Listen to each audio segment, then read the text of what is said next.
I always wanted to be involved with hands-on things. Originally from New Zealand, kind of brought up in the outdoors. I thought that a route of civil engineering would be great because I'd get to go out doing surveying and getting involved on site, which I did and I loved. And I got really involved in the project management side of that. And then an opportunity arose for a private developer of whom I did all the roading and water and services network for a development. And they actually asked me if I would project manage the construction of the houses. I thought, well, can't be too difficult. So I then started project managing the design of buildings and houses, especially high-end residential properties.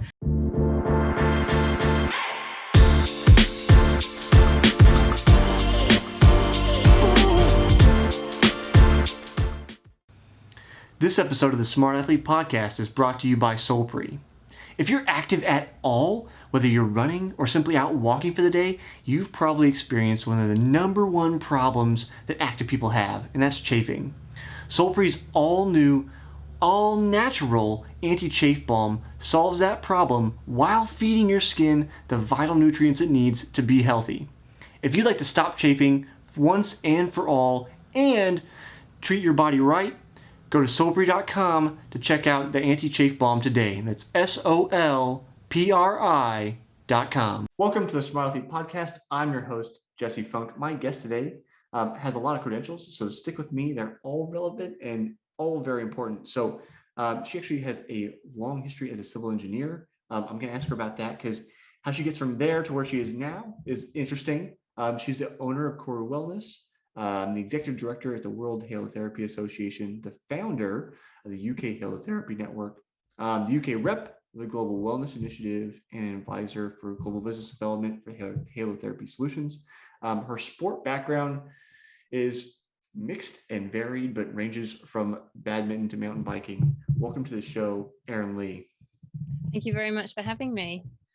So, Erin, I guess I'll call it an elephant in the room, but I don't know if it's an elephant so much as how do you get from being a civil engineer to owning your own halotherapy business? Like, where's the link? How do you generally? I find engineers stay as engineers in firms and stuff and don't necessarily go off on their own. I do ask myself that sometimes. I always wanted to be involved with hands-on things. Originally from New Zealand, kind of brought up in the outdoors.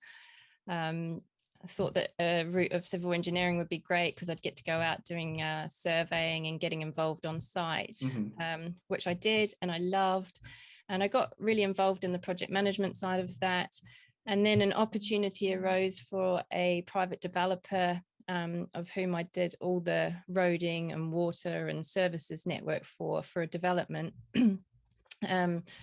And they actually asked me if I would project manage the construction of the houses. I thought, well, can't be too difficult. So I then started project managing the design of buildings and houses, especially high-end residential properties, kind of like 15,000 square foot upwards. So quite big ones. And did that for quite a few years. Really enjoyed it. It was very satisfying. And then I found that I was, I ended up having 2 children. So I was like, oh, well, I can't really do this. This is 24/7, concrete mixer lorries, phoning up at 7 o'clock in the morning and things like that. So I thought, right, what else could I do? I thought, I want to stay in the construction industry, but really I'd found a bit of wellness twisted in with what I was doing because I was installing saunas and steam rooms and things like that into these big, large properties. And I thought, okay, yeah, maybe that's something I'll look further into. So I actually approached someone who I'd used their products in our properties and ended up working for them for 10 years. So project managed the design and the installation of saunas, steam rooms into high-end resi and commercial properties. And somewhere in the midst of all of that, I came across halotherapy, and kind of the rest is history, I suppose. it's just one thing I talk about with guests that have kind of like wound their way into what they're doing now. And it's like, it's always the story. We summed up where, a couple minutes maybe to tell the story of the last 20 some odd years. It's like we as humans like wrap up our lives in this tight little bow of a story, but then when you're living it, I'm sure it was not as straightforward as like, this is where I'm going and I can see this and then that and then and then the next thing. And so what I'd like to ask about, for people that have kind of moved to tangential or kind of unexpected new directions, is like, within that, do you recall like moment trials and tribulations, like just hitting your head against the wall and like those situations and how you got through that kind of stuff? Yeah, no, you're right. And one person always says, there's two really important days in your life: the day that you were born and the day that you realize what your purpose is. And I think it's when you realize what that purpose is when you really find your true love of what you should be doing as well. And everything starts to make sense. And I think that kind of happened somewhere in the middle of when I was designing and installing these wellness products into people's homes and into hotels and things like that, I got this sense of reward, or I felt very good that I was offering people something that would enhance their lives and making them feel better. And at one point I kind of thought, hang on a second, everyone knows what a sauna does. Everyone's been in a steam room. I haven't really experienced or tried this whole halotherapy thing. So I really need to understand it. What really are the benefits? Does it really work?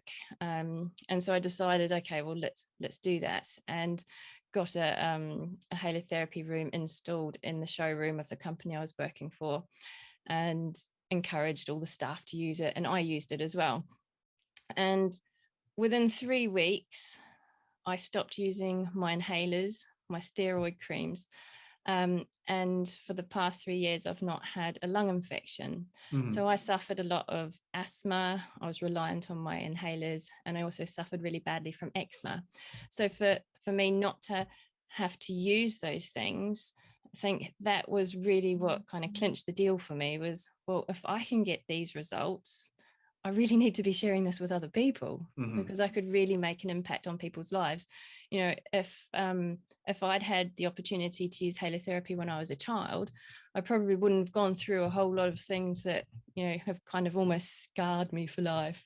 When they say, as a child, you got picked on or whatever because you had unsightly rashes, or had to have these, I had my feet painted in red paint and then wrapped up in cling film. And that does kind of make, for an unpleasant time at that part of your life. So if I could, positively influence someone else going through that, then, I'd really like to be able to do it.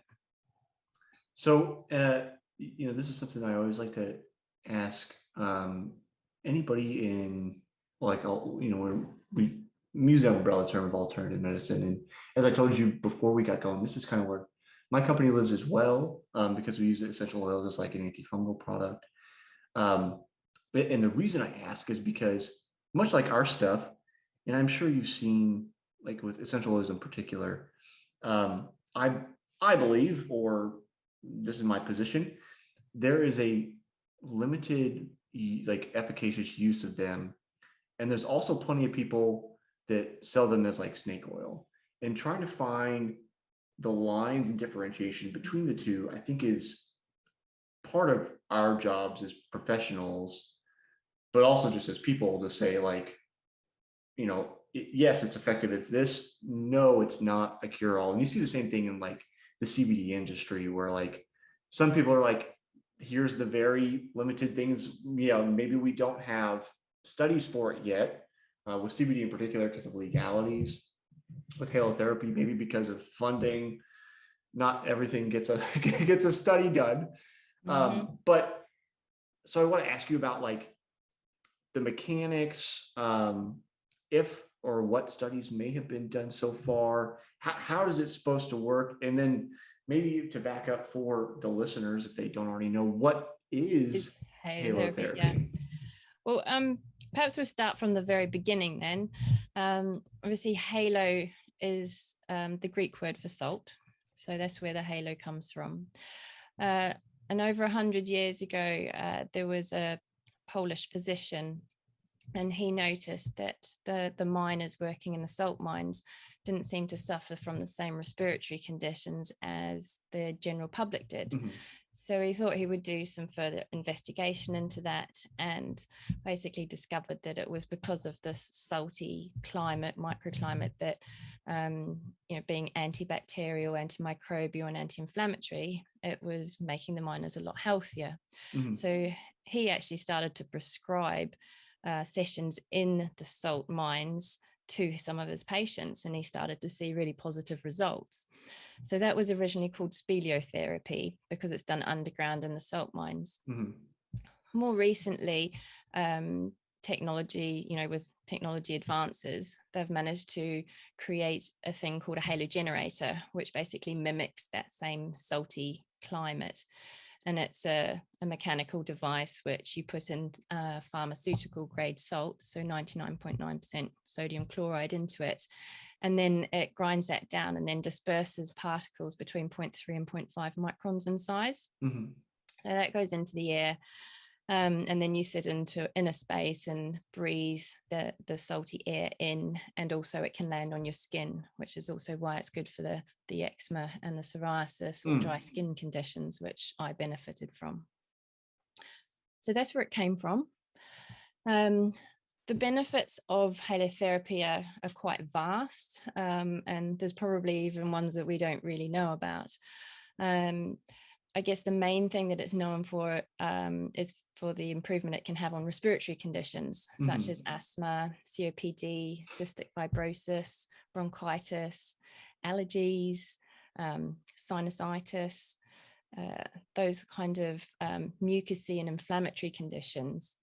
So what happens is that the salt, because of the very, very small particles, you inhale them both through the mouth and through the nasal passages. And these tiny little microparticles of salt land on the inside of the airways and attach to any mucus and things like that. So wherever it lands, it basically acts as a sponge. And it will draw moisture to the salt particles. So if it lands on some mucus, it will draw moisture to the mucus, and then actually that starts to thin the mucus out, which enables you to cough it out. So for conditions like COPD and cystic fibrosis, where they have lots of fluid or mucus stuck down in the lungs, it helps to thin that out and you can actually expel it. At the same time, it's also using its antibacterial properties and killing off any of the bacteria that's sitting in the mucus. So often this mucus will be yellow or green color. But after sessions of halotherapy, it starts to turn white. So you can see that that's actually working. And with the anti-inflammatory properties, as you're breathing this in, it's also helping to reduce the inflammation in the airways and in the sinus passages. So those three things kind of work together, which is why it's very, very good for those conditions. Other conditions it's good for is like allergies, because what I like to refer to it as it's a bit like a toothbrush for the lungs. So we all have white teeth, and we still brush our teeth, but that's because we don't really see the tartar or the plaque or whatever on there.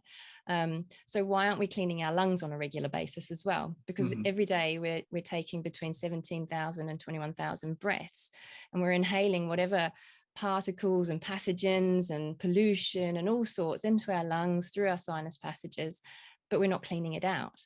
So the halotherapy actually acts like a toothbrush for the lungs, because it collects all of the particles as well, and just tries to get it out of your system. So I guess that's kind of it in a nutshell. Yeah. It's also good for immune health. It can also aid people with snoring, because again, you're reducing the inflammation. what else? More recently, people have noticed the positive effect it can have on electrosmog as well, which is the electro radiation that we get. So it's invisible radiation from electrical devices such as TVs and computers and everything. So we all spend far too much time in front of them, and we're all very, very positively charged. So the tiny little particles of salt that are floating around in a halotherapy room are actually negatively charged. So they're all negative ions. So what that helps to do is to actually bring you back into balance. It counteracts the positive charge and brings you into a more neutral state. And this is also often why you might find people feel very, very relaxed, may fall asleep, and they come out, feeling very, I think that feels very floaty coming out. So it can really have some great benefits for people suffering from stress and anxiety as well. So yeah, many, many benefits. Yeah, I'm currently in the process of bringing a new sports drink, which means obviously salt and water. And I've been doing like a deep dive on I'll say like the biological interaction of water and salt in our bodies, and the mechanics of the sodium potassium pump, and just like basically how these very basic things that we don't think too much about interact with us and change how we feel.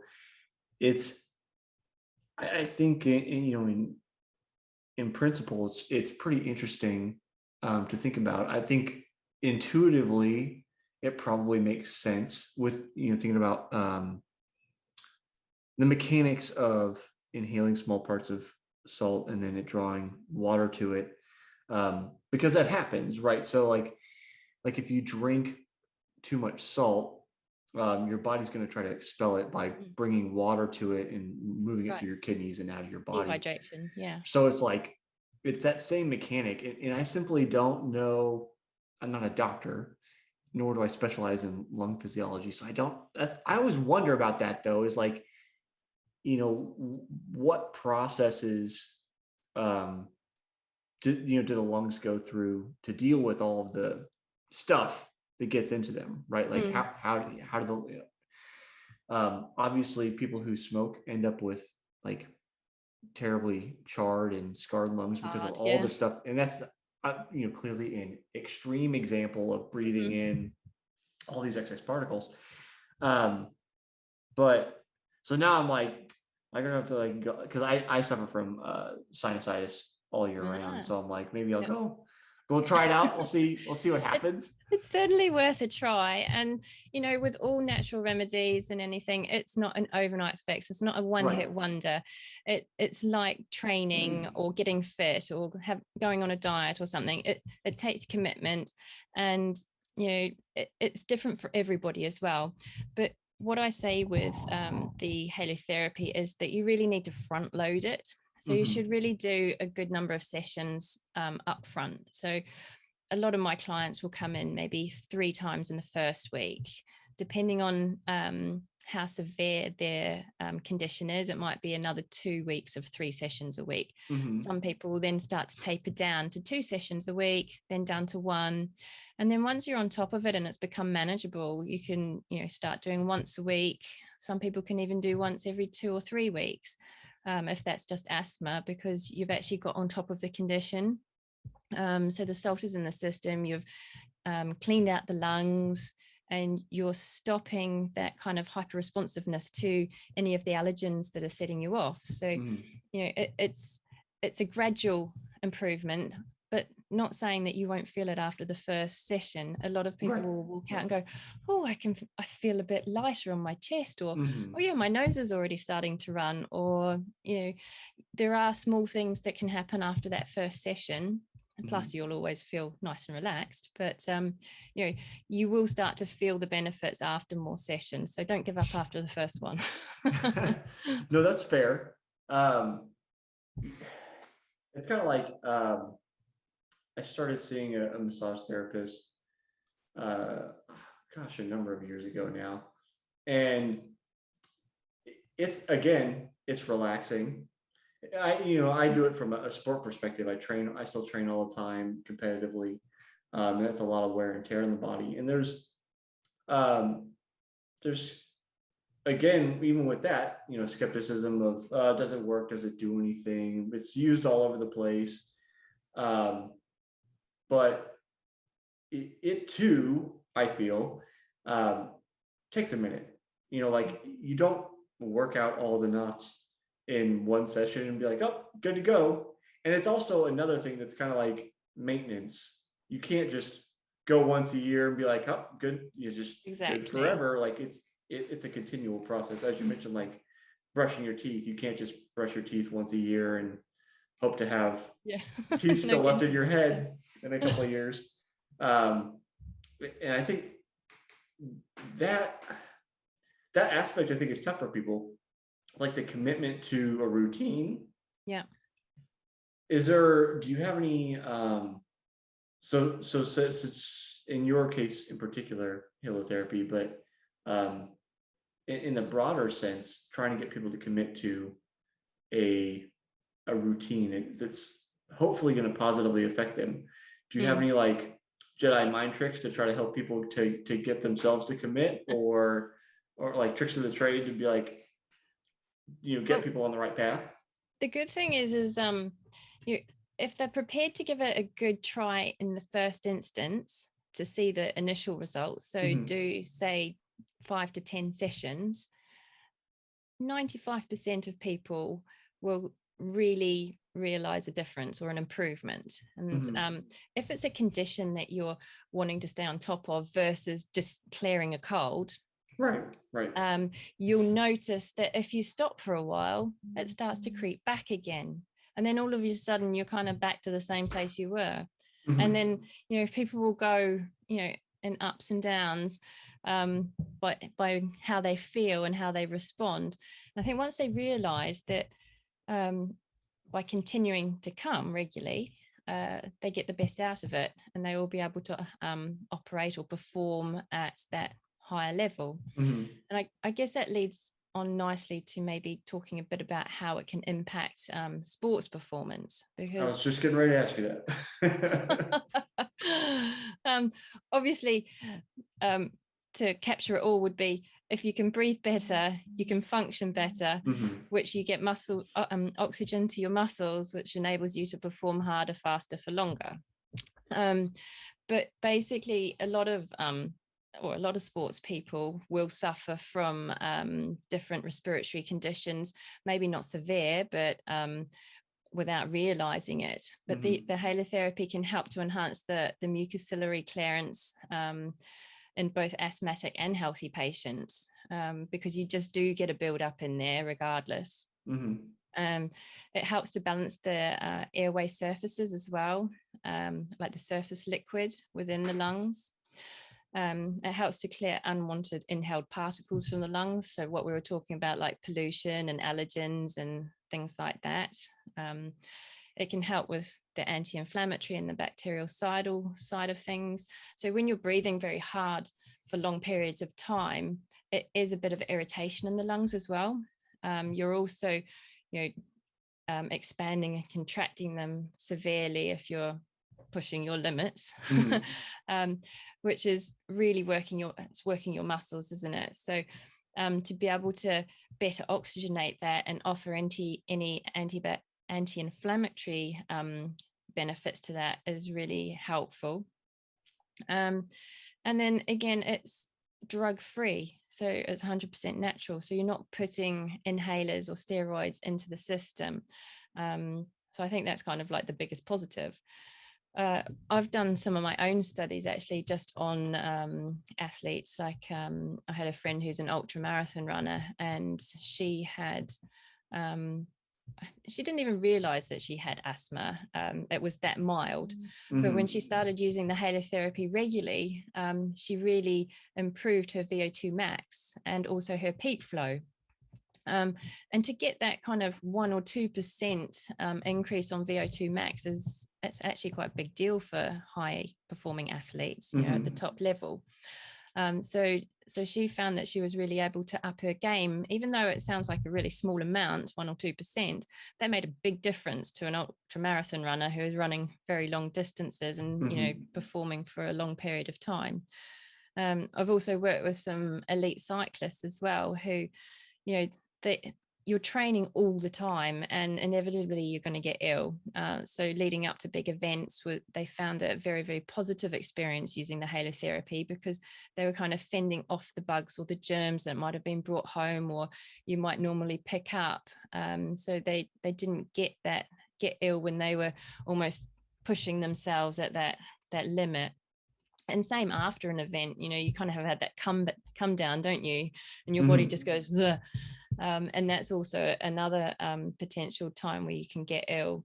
So the halotherapy, again, then at that time, it's helping to boost your immune system as well as killing off any of the germs that you're coming into contact with at that time.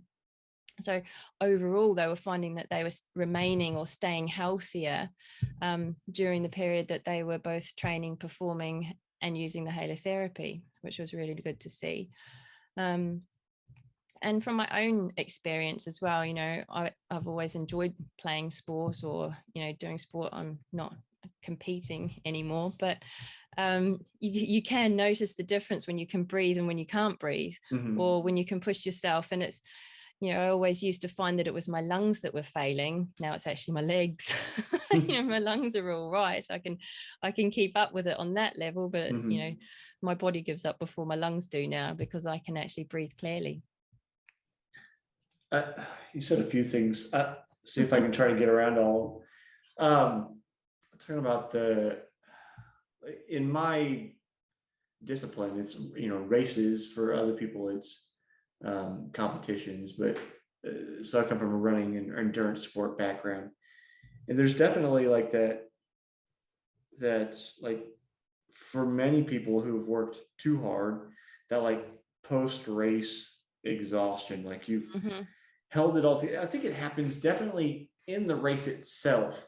Like, I know there have been a number of races where you're working as hard as you can, you're still moving, you get to the finish line, and it's almost like you collapse. Like you couldn't restart at the pace you were going, even if you wanted to. Like somehow you held it all together through sheer will, and then you just, that's mind over matter, isn't it? That's a real mental.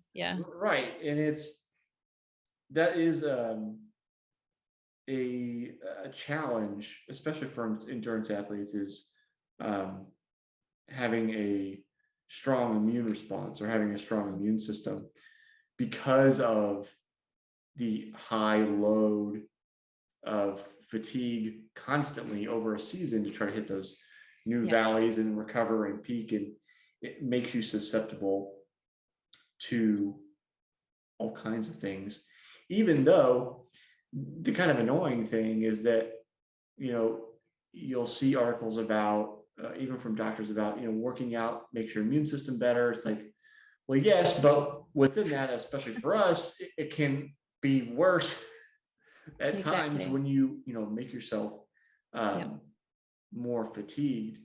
So I'd definitely be interested to see more about that.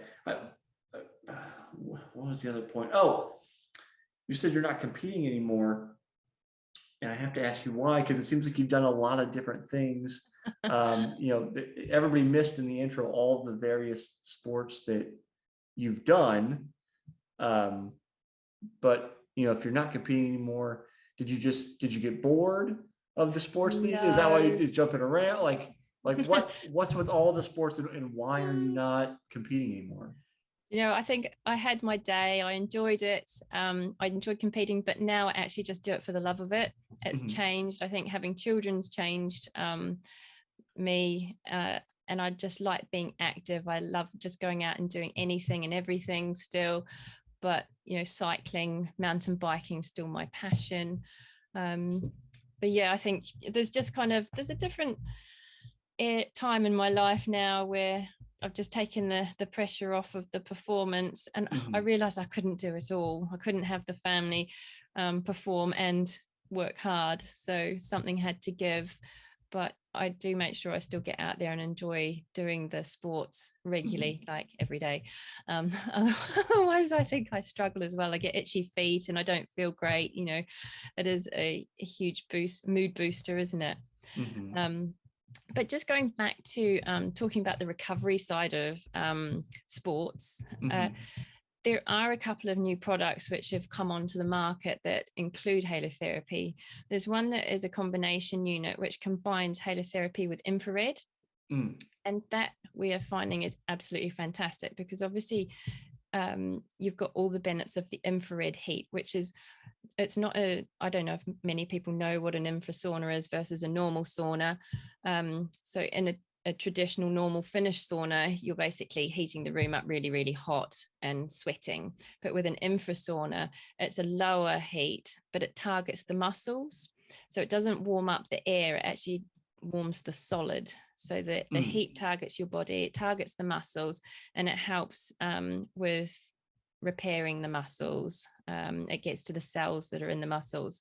So now, by combining the halotherapy with the infrared, we've kind of like doubled the benefit almost.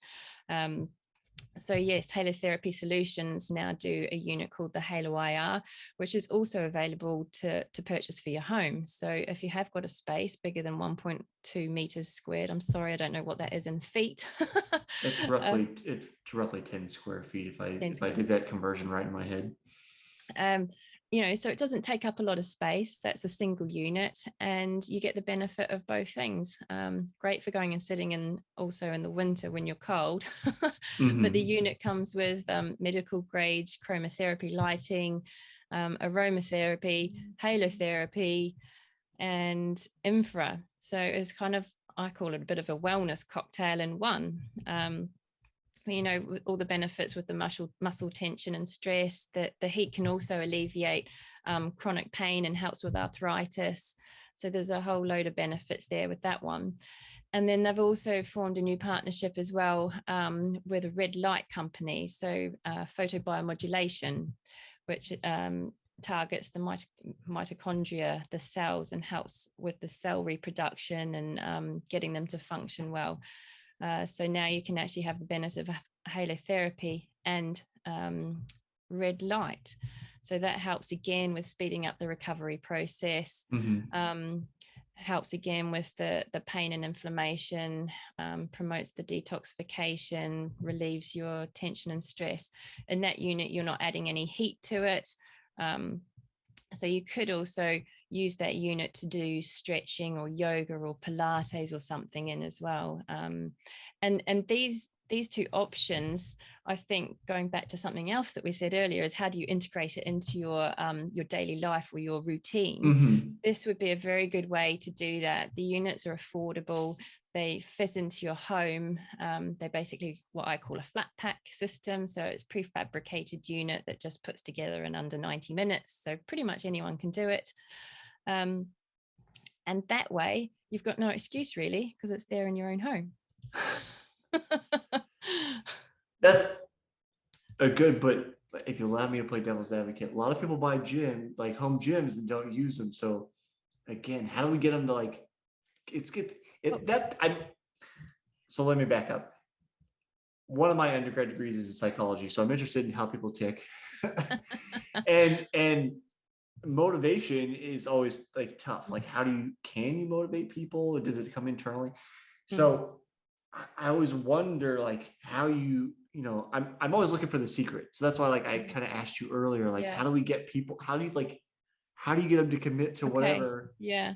Well, with these ones, you can read a book in there. You can go in there with someone else. You can, there's so many different benefits of it, and the fact that you could do something else while you're in there. Because I think most people stop doing something because they don't feel like they've got enough time to do it, or they can't fit it into their day because they don't have time. Right.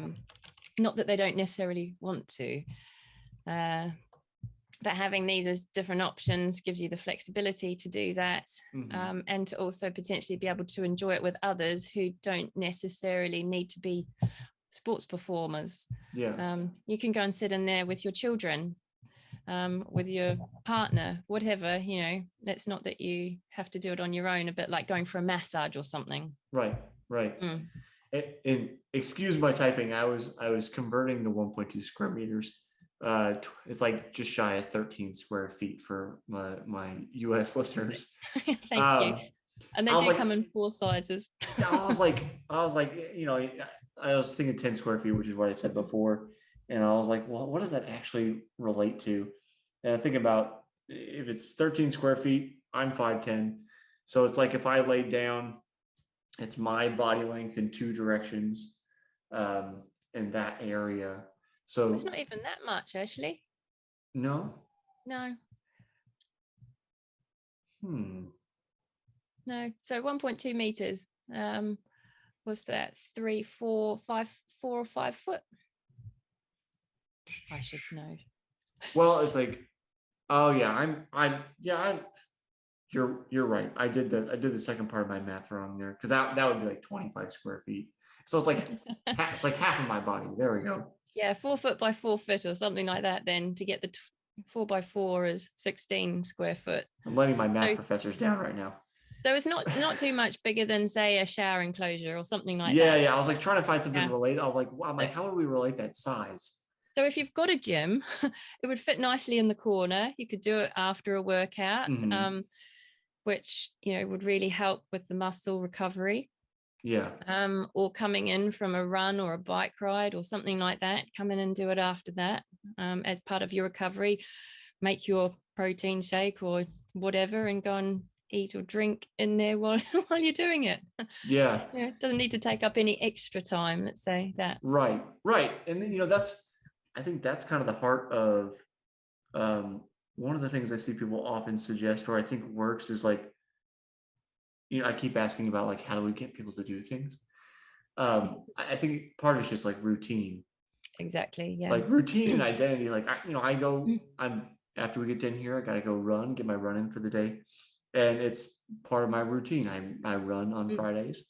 So I think once you've like find the thing and just make it part of your routine, then it's no longer a question of, am I going to do it? It's like, when am I going to do it? And then this is the part of the day that I'm going to use for that. So if you do stretching after your exercise, go do your stretching in the Halo IR or the Vitality booth. And then it also automatically forms part of that routine too. Right. Erin, I know you've got another appointment after me, so I don't want to run you out of time. Sure. There's a question I'm asking everybody for this season. I ask a single question for all guests. Each season is a different question. The question this year is, how do you stay motivated after failing to reach a goal? How do I stay motivated after failing my original goal? Failing to reach a goal. So like you wanted to reach my goal. So like in my case, maybe I want to run a particular time and I didn't do it. Like how do I stay motivated going forward? Well, do you know what? Strava's very good for that. It's a very practical answer. Do you know, I love looking at my Strava result afterwards, and I see how many cups or you know, the little icons that you get, the medals.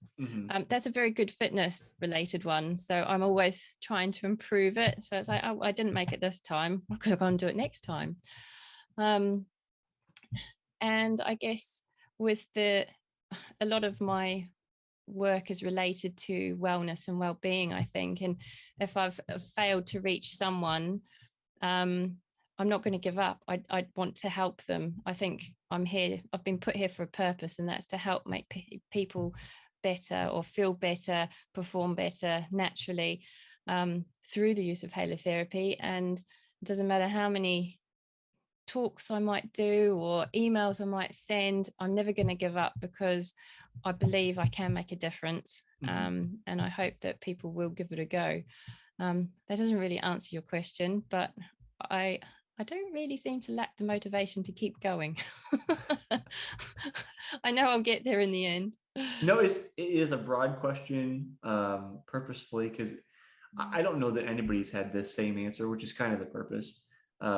But it is something that a lot of people deal with. And I think there's a lot of value in like just hearing how different Yeah. people approach life, like, so I think sometimes we get bogged down in like I'll say our own ego, for lack of a better word, and just like, this is how I view the world and this is how I operate. And sometimes it helps us break out of that routine by seeing how somebody else deals with the same situation. And Yeah. it's completely unlike how we would. And we go, oh, maybe there is a better way or a different way. So that's why I like asking these, like, I mean, I do have a nebulous lot of questions. to-do lists. I do list everything out. And if I'm doing training, I do have a spreadsheet on my fridge, which I put it on there. And that's where I would put my Halo IR session on there, or my salt session, or whatever. Because if it's on there and I cross it off, that gives me the satisfaction of ticking it off. And that to me is like achievement. Right. Yes. If I fail to do that, then I have to push it to the next day. But then I also think, no, I really should have made time for it, because it's going to benefit me if I do that. Right. Erin, where can people find you, check out the products, that kind of stuff? Excellent. Well, you can email me on any of my many email addresses. One of those. The best one's probably erin@koruwellness.co.uk or erin@worldhalotherapy.com. And I can help out with any questions relating to halotherapy. And if anyone is interested in some products, I'm sure we can do some special discount code for any halotherapy solution products if they mention Smart Athlete. That'll work. Erin, thanks for hanging out with me today. No problem at all. It was very much enjoyable.